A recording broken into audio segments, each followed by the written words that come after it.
So, ఈ keyhole surgery గురించి నేను మీకు ఇంకొంచెం వివరంగా చెప్తాను నేను. ఒకప్పుడు ఒక చిన్న అపెండిసెక్టమీ ఆపరేషన్ చేయాలి అంటే, పొట్టంతా ఓపెన్ చేసి దాంట్ లోపల నుంచి ఆపరేషన్ దాన్ని తీసేసి కుట్లు వేసేవాళ్ళు. చాలా రోజులు హాస్పిటల్ అవ్వాల్సొచ్చేది. చాలా ఇబ్బందులు పడాల్సొచ్చేది.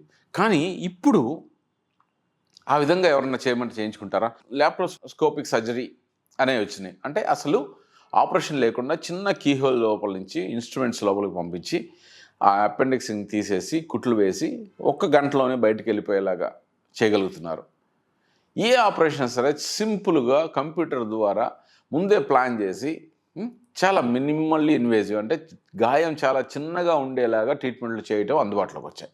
ఇలా అందుబాటులోకి వచ్చినా కూడా ఇంకా మీరు పెద్ద సర్జరీ ఓపెన్ చేసి చేయించుకునే విధానానికి ఎందుకు వెళ్తున్నారు?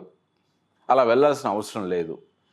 కీహోల్ సర్జరీ అనేది ఇప్పుడు అందుబాటులోకి వచ్చింది. నేను 10 ఏళ్ల క్రితం స్టార్ట్ చేసినప్పుడు చాలామంది దాన్ని ఆదరించలేకపోయారు. దాన్ని అర్థం చేసుకోలేకపోయారు. ఈవెన్ నా తోటి డెంటిస్టులు కూడా దాన్ని అంతగా ఆమోదించలేకపోయారు. ప్రపంచంలో ఎంతో ముందున్న ఈ విధానము మన దగ్గర నేను 10 ఏళ్ల క్రితం స్టార్ట్ చేసినా కూడా చాలామంది దాన్ని అప్రిషియేట్ చేయలేకపోయారు. కానీ ఇప్పుడు ఈ గత 3, 4 ఏళ్లుగా ఆల్మోస్ట్ ఎంతోమంది ఈ విధానం వైపు మొగ్గు చూపుతున్నారు.